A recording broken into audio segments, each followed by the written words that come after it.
इसी बीच इस वक्त की बड़ी खबर उत्तर प्रदेश की राजधानी लखनऊ से, जहां डिप्टी सीएम ब्रजेश पाठक ब्राह्मण महाकुंभ में शामिल हुए हैं।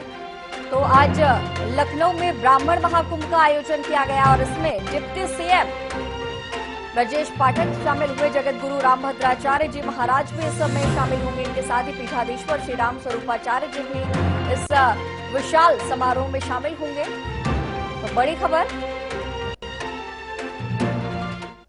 उत्तर प्रदेश की राजधानी लखनऊ में आज ब्राह्मण महाकुंभ का आयोजन किया गया है, जिसमें तमाम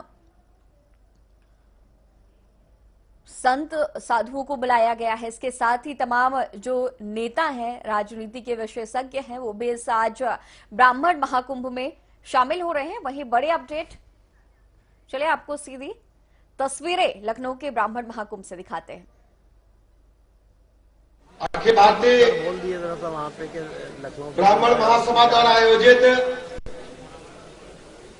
ब्राह्मण महाकुंभ के भव्य एवं गरिमामय समारोह में हमारे बीच में उपस्थित है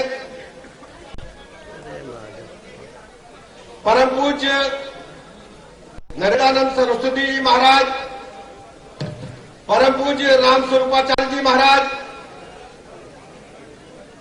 परम पूज्य कृष्णानंद जी महाराज,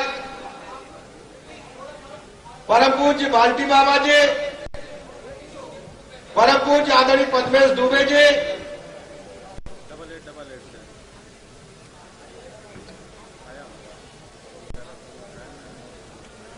जगत गुरु शंकराचार्य अनंत विभूषित स्वामी नरेंद्रानंद सरस्वती जी महाराज, श्री महंत नारायण गिरी जी महाराज, पूर्व सांसद आदरणीय भैरव प्रसाद मिश्रा जी, पूर्व मंत्री आदरणीय सतीश द्विवेदी जी, आदरणीय बैजनाथ दुबे जी, आदरणीय शांतनु शुक्ला जी, आदरणीय पीयूष द्विवेदी जी,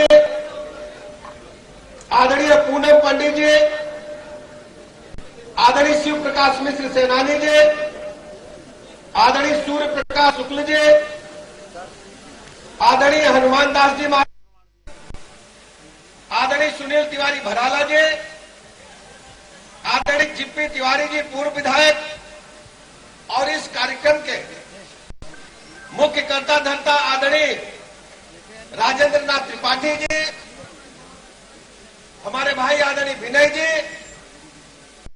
उपस्थित सभी ब्राह्मण समाज के हमारे भाई बहन, पत्रकार मित्रों, विभिन्न ब्राह्मण संगठनों से जुड़े हुए सभी पदाधिकारीगण, भाइयों तथा बहनों,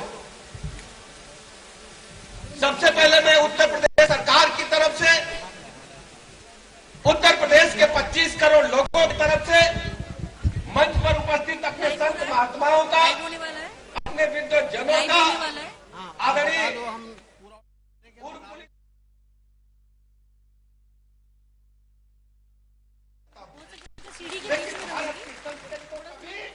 हम सब जानते हैं अनादिकाल से अपनी संस्कृति को, अपनी सांस्कृतिक विरासत को, सर इससे माइक कनेक्टेड है, हम सबने आगे बढ़ाने का काम कौन किया सी है। माइक? आज हमारी संस्कृति ये दे दो ना, क्योंकि जो मैं बोलूंगी आवाज तो दुनिया के पैमाने पर चर्चा का विषय है वायरलेस नहीं है। और दुनिया के पैमाने पर हमारी पताका लहरा रही है। तो इसमें हमारे संत महात्माओं का, ये वाली लगाओ, हमारे पूर्वजों का हो जाएगा बहुत बड़ा योगदान है। चाहिए ना, भारत की संस्कृति को जल्दी मंगाओ कॉल। समय समय पर छिन्न करने के हजारों प्रयास हुए, हाँ, लेकिन हमारे पूर्वजों ने अपना सब दांव पे लगा दिया। ब्रजेश पाठक का संबोधन काट लीजिए, क्योंकि उप मुख्यमंत्री लेकिन भारत की संस्कृति को कभी झुकने नहीं दिया, छिन्न भिन्न नहीं होने जी दिया। Deputy CM. मैं आपको ले चलता हूँ मुगल काल में, मैं ऑडियो कॉल से दे रही हूँ। जब मुगलों ने आक्रमण किया, हमारे वेद पुराणों को नष्ट करने की योजना बनाई, उपनिषदों को नष्ट करने की योजना बनाई, हमारे इतिहास को नष्ट करने के लिए काम किया। चाहे नालंदा यूनिवर्सिटी हो, चाहे हमारे अन्य ग्रंथालय हो, आग लगा दी गई। कहा जाता है कि उस समय के विश्वविद्यालय में 6 महीने तक आग लगी थी। तो हमारे महापुरुषों ने, हमारे पूर्वजों ने अपने शिष्यों से कहा कि हमको गुरुदक्षिणा में कुछ नहीं चाहिए, हमको गुरुदक्षिणा में चाहिए तो वेद पुराण उपनिषद आप कंठस्थ करके अपने शिष्यों को याद कराने के लिए काम करो। आज हम कह सकते हैं, आज अगर हमारे उपनिषद वेद पुराण है तो हमारे पूर्वजों की वजह से है, जिन्होंने सर्वोच्च छोड़ कर दिया लेकिन अपनी संस्कृत से समझौता नहीं किया। एक मुगल राजा के बारे में कहा जाता है कि जब तक दुश्मन जनेऊ नहीं इकट्ठा कर लेते थे तब तक वो भोजन नहीं लेते थे। इतना बड़ा हमला हमारी संस्कृत पर मुगल काल में हुआ, लेकिन हम लोगों ने कभी भी अपने धर्म से समझौता नहीं किया, भारत माता के पताके को कभी झुकने नहीं दिया। हमारे इतिहास में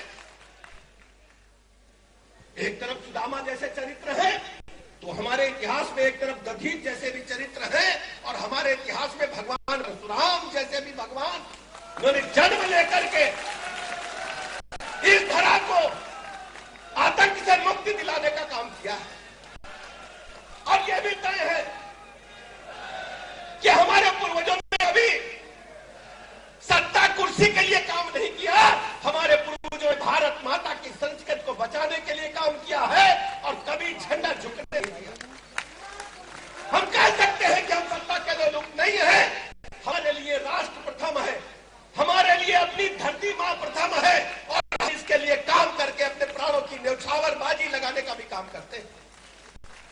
क्योंकि संत महात्मा ढेर सारे बैठे हैं, विभिन्न ब्राह्मण संगठनों के हमारे भाई बहन बैठे हैं, राजेंद्र त्रिपाठी जी हैं, सेनानी जी हैं, मैं सभी का हृदय से आभार प्रकट करता हूं, अभिनंदन करता हूं और अपने भाई बहनों को भरोसा दिलाता हूं। मैं आपका भाई हूं, बेटा हूं, आपके साथ कंधे से कंधा मिलाकर जीवन भर खड़ा रहूंगा, कभी भी अपने आप को अकेला नहीं छोड़ूंगा। क्योंकि श्रेष्ठ जन पीछे बैठे हुए हैं, अभी अपनी बातें रखेंगे। हमारा दायित्व था कि उत्तर प्रदेश की राजधानी लखनऊ में आप इतनी बड़ी संख्या में आए हैं, हम आपका हृदय से स्वागत करें, अभिनंदन करें। इन्हीं शब्दों के साथ मैं आप सबका हृदय से बहुत बहुत आभार प्रकट करता हूं। धन्यवाद।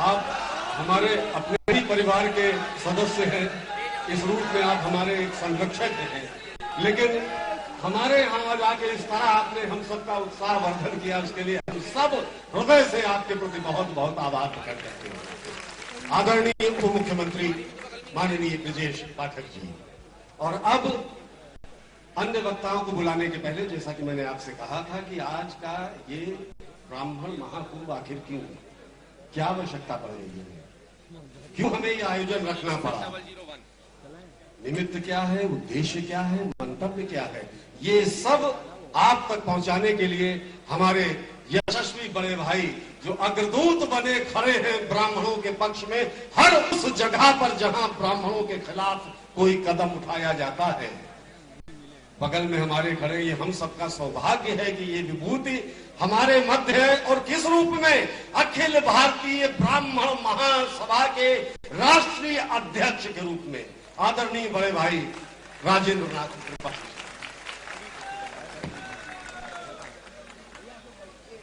एक बात जोरदार आवाज में हम अपने आराध्य भगवान श्री परशुराम जी का उद्घोष करें। माननीय भगवान परशुराम की, ब्राह्मण समाज की, सनातन समाज की, संत समाज की,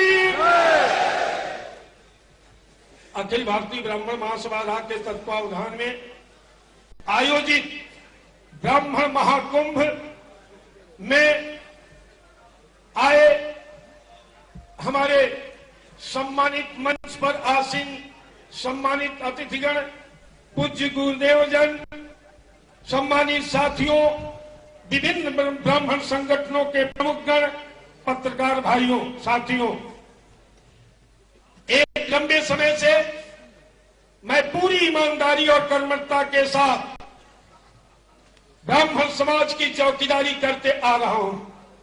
इसके पीछे मेरी कोई कभी राजनीतिक महत्वाकांक्षा नहीं है।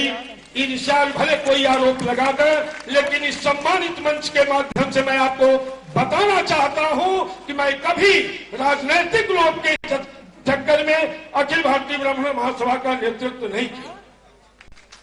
तमाम समाज इसमें तमाम पीड़ित परिवार से आए हुए हैं, जिनके पर जुर्म, ज्यादती, अत्याचार, अन्याय हुआ। हमारे ब्राह्मण समाज के लोग न्याय से वंचित हुए।